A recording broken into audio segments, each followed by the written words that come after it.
I still catch myself reaching for the same round brush I've used since 1998. Nobody tells you that the hairstyle you fell in love with decades ago might be the exact thing making you look older today. Not your skin, not your posture, your hair.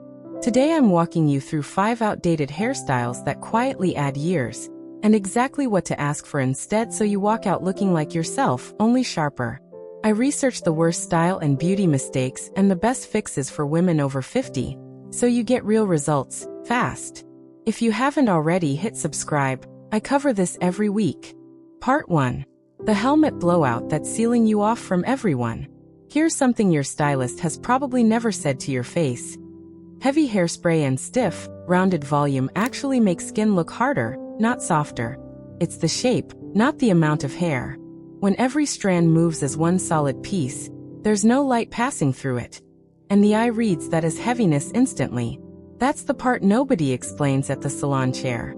And here's the part that stings a little. If you've been getting the same set and spray blowout for years because it's easy, or it's what I know, you're not wrong that it's familiar.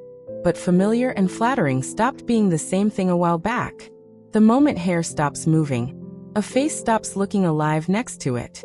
You've probably noticed photos where you look tired even on a good day. This is very often why.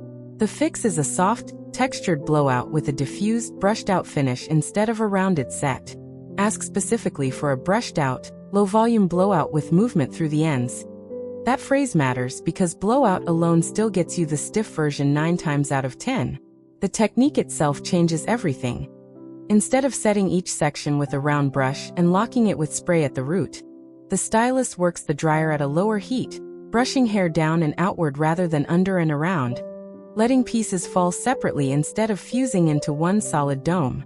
Volume still happens, but it happens at the root only, tapering out into soft, loose movement by the mid-lengths. Ask your stylist to finish with a light, flexible hold product rather than a stiff hold spray. Something like a mousse or a soft hold serum worked through damp ends before drying, not a spray applied after the fact. That's the detail that keeps this style from sliding right back into the old habit within 2 washes. And at home, the tool that makes the biggest difference isn't a new dryer. It's switching from a round brush to a vented paddle brush for your everyday routine, which naturally discourages that rounded, sealed shape from forming in the first place. Here's the result that actually matters, though. Soft, moving hair reflects light differently across your whole face. Where a stiff blowout creates one flat plane of shadow and shine, textured hair creates dozens of tiny breaks in the light. And those breaks are what soften the transition between your hairline and your skin. People will tell you that you look rested. Not younger exactly, just less tired, which honestly reads as more flattering than younger ever does. That's the compliment you're actually chasing, whether you've said it out loud or not. There's a second layer to this fix that most people skip, and it's the reason the style holds up past day 1. Sleeping on a smooth pillowcase and pinning the crown loosely overnight preserves that root lift without needing a respray every morning. It sounds small. It isn't. The women who keep this look for 3 or 4 days without it collapsing are the ones doing this one thing. And the women who complain the new style doesn't last are almost always the ones still sleeping the same way they did with the old stiff set, which was designed to survive exactly that kind of pressure because it was solid. Soft hair needs a softer routine around it, not a harder one. Let's talk about the actual swap because seeing it named plainly makes it real. Before, a rounded, stiff, fully sprayed helmet blowout with hard edges and no movement below the crown. After, a soft, root-lifted, brushed-out blowout with loose, separated movement through the mid-lengths and ends, finished with a flexible hold product instead of a stiff spray. But this one's actually the easier fix on this list. The next mistake is sneakier, because it doesn't look outdated at first glance, it looks tidy. That's exactly the problem. Part 2. The tidy bob that's actually aging your whole face. Nobody warns you about this one because it looks so put together. A blunt, chin-length bob, cut in one straight, unbroken line all the way around. The kind that reads as neat, professional, low maintenance. And it is all of those things. It's also, structurally, one of the most aging cuts a mature face can wear, for a reason that has nothing to do with the hair itself. A perfectly blunt line creates a hard horizontal edge right at jaw level, And jaw level is exactly where softness has usually shifted the most over the years. Instead of hiding that shift, the blunt line frames it, draws a straight ruler right across it, and forces the eye to compare the sharp line of the haircut against the softer line underneath it. That contrast is what reads as aging, not the softness itself, the comparison. If you've had some version of this bob for years because a hairdresser once told you it was classic or always in style, I understand the instinct to trust that. But classic doesn't mean unchanging, and a cut that flattered you at 50 doesn't automatically keep flattering you the same way. The line itself needs to evolve even if the general length stays close to the same. The fix here is a softly layered, slightly longer bob with a subtle undercut of texture through the ends, sometimes called a textured lob, at the salon chair. The key instruction to give your stylist is to avoid a single blunt cutting line entirely. Instead, ask for the length to be cut in 2 or 3 soft layers, each ending at a slightly different point, so no single hard line crosses the jaw. The ends should be point cut or razor textured rather than blunt cut with straight shears, which breaks up that solid horizontal edge into something feathered and irregular instead. There's a specific length detail that makes or breaks this fix, and it's easy to get wrong even with the right layering. The shortest layer should land just below the jaw, not at it. That one small shift, landing below rather than exactly at, removes the direct horizontal comparison entirely, because the eye no longer has a straight line sitting right on top of the jawline to measure against. It's maybe half an inch of difference in where the scissors land, and it changes the entire effect. Ask for the layers to be cut dry, after the initial length is set, not wet. Dry cutting lets the stylist see exactly how each layer falls and moves in real time, which matters enormously for texture-heavy cuts like this one. A wet cut can look even and blunt right up until it dries, and then suddenly you're back to the same hard line you were trying to avoid. The result shows up almost immediately, and it's not subtle once you see it. Softly layered ends move independently of your jawline instead of tracing it, which means your face and your hair stop competing for attention at that exact horizontal point. People tend to say things like, "Your face looks softer," or "You look relaxed," and what they're actually responding to is the absence of that one hard line doing the comparing for them. It's a small structural change with a genuinely outsized effect on how the whole face reads at a glance. The swap, named plainly, before a rigid blunt, one-length bob cutting a straight line directly across the jaw. After, a softly layered, slightly longer bob with point cut or razor textured ends, the shortest layer landing just below the jawline instead of on it. Now the next one isn't about a cut at all, it's about color, and it might be the one on this list you least expect. Part 3. The color placement nobody tells you is outdated. I want to say this gently, because it took me a long time to hear it myself. It's not gray hair that ages a face. It's flat, single-process color. Every strand exactly the same shade from root to end. That does it, gray or not. Uniform color removes all the natural light and shadow variation your hair used to have. And without that variation, hair reads as flat and heavy no matter what the actual shade is. This is the mistake I see most often in women who are being incredibly diligent about their hair. Booking regular color appointments, never skipping a root touch-up, doing everything right by the old standard. And that's exactly the trap. The old standard was full, even all over color.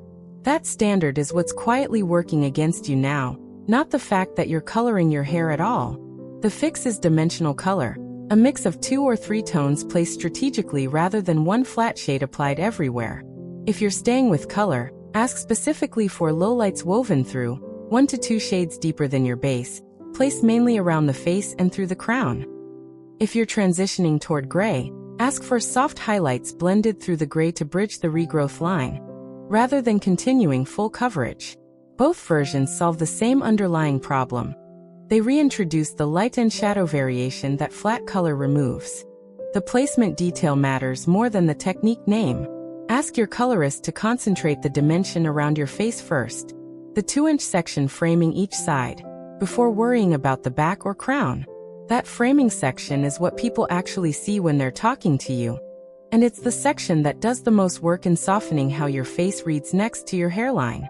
A colorist who places dimension evenly across the whole head, back included, before framing the face properly is solving the wrong problem first. There's also a maintenance shift worth knowing about. because it changes how often you're back in the chair. Dimensional color, done well, grows out far more gracefully than flat color does, because the regrowth line has less contrast against woven, multi-tonal color than it does against one solid block of shade. Some women stretch their appointments from 6 weeks to 9 or 10 simply because the growout doesn't announce itself the same way. Here's the actual payoff, and it's the one most people notice before they can name why. Dimensional color catches light the way skin naturally does, unevenly, with highlights and shadows shifting as you move. Flat color doesn't do that. It sits static under any light source. When your hair starts moving with light instead of against it, the whole face reads as more alive. And that's a very different compliment than "your color looks nice." It's closer to "you look well," which again, is the one people actually mean. The swap. Before, one flat, uniform, single process color from root to end with no variation anywhere. After, dimensional color with 2 to 3 woven tones concentrated around the face first, whether staying fully colored or transitioning toward gray. The next one is about a single piece of hair, just one section. And it's doing more damage to how old you look than almost anything else on this list. Part 4. The fringe placement quietly adding years. This is the one I get asked about most, and it's almost never diagnosed correctly. A heavy, straight-across fringe cut right at the eyebrow line was a bold, striking choice at 30. At 65 or 70, that same heavy straight line does something different. It sits low and flat right where forehead lines have started to show. And instead of hiding them, it draws a hard border directly above them, which makes the eye travel straight to that exact spot. If this is you, please don't hear this as criticism of the fringe itself. A fringe can be a wonderful choice at any age, genuinely. The issue is specifically the placement and the line, not the decision to have bangs at all. A lot of women hear, "Your fringe is aging you," and assume the answer is to grow it out entirely, which is almost never necessary and honestly a shame, because a well-placed fringe is one of the most effective face softening tools available. The fix is a longer, side-swept, feathered fringe that starts higher on the forehead and tapers down at an angle rather than cutting straight across.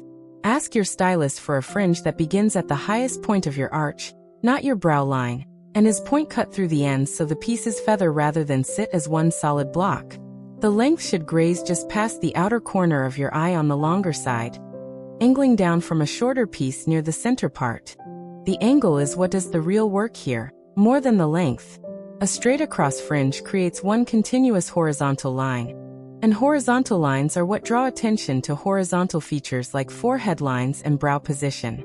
A side-swept, angled fringe breaks that horizontal line into a diagonal instead.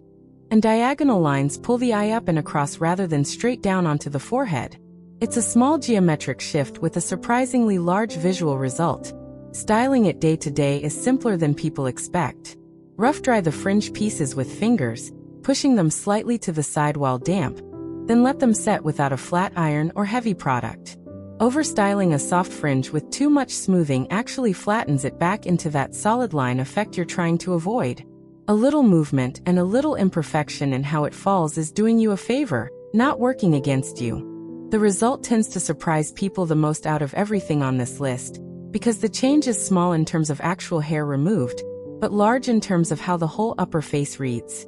Softening that one horizontal line changes the first thing people see when they look at you, since the fringe sits at the very top of the face and sets the tone for everything below it.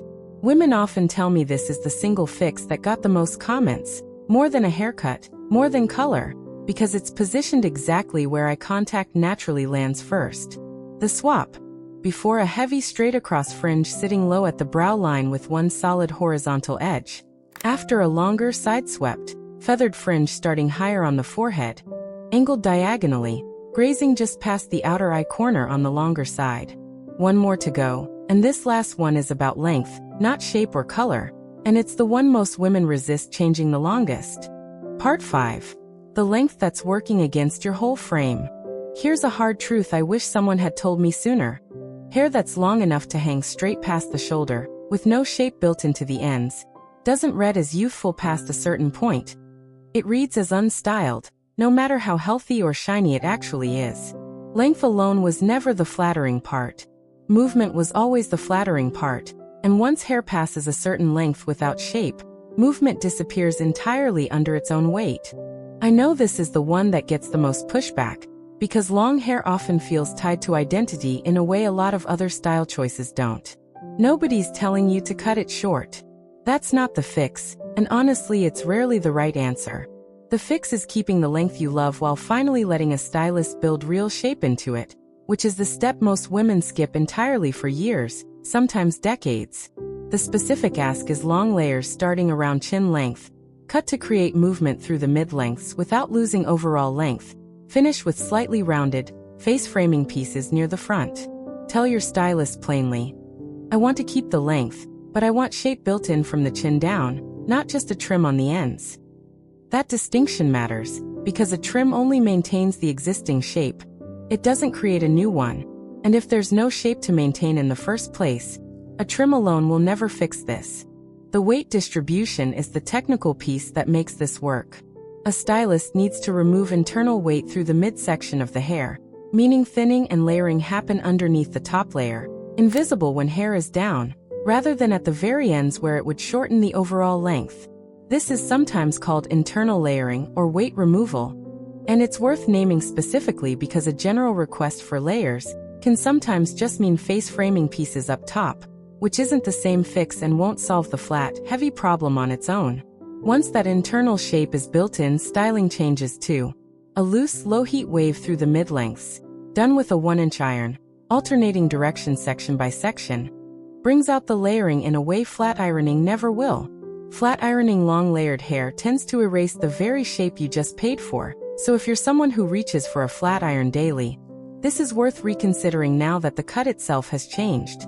The result here is less about any single feature, and more about the whole silhouette.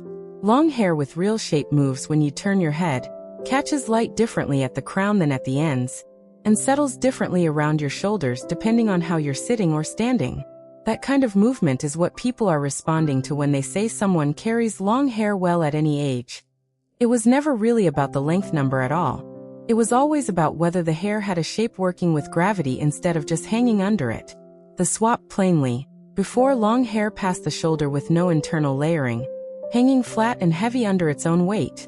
After, the same length preserved, with internal layers starting at chin length creating movement through the midsection and soft, face-framing pieces near the front. That's all 5, and if even one of these was sitting in your bathroom mirror this morning, you're not alone. And now you know exactly what to say at your next appointment. You walked in today not knowing why 5 different hairstyles were quietly working against you. And now you've got the actual words to say in the chair: brushed out blowouts, layered bobs, woven color, angled fringe, internal layering. That's not a small thing. That's the difference between hoping your stylist reads your mind and actually getting the result you want. Tell me in the comments, which one of these 5 did you recognize yourself in the most? Next week I'm covering the makeup habits doing the exact same thing to your whole face, so you'll want to be here for that one. Like this video, subscribe to Timeless Wisdom Path, and I'll see you in the next one.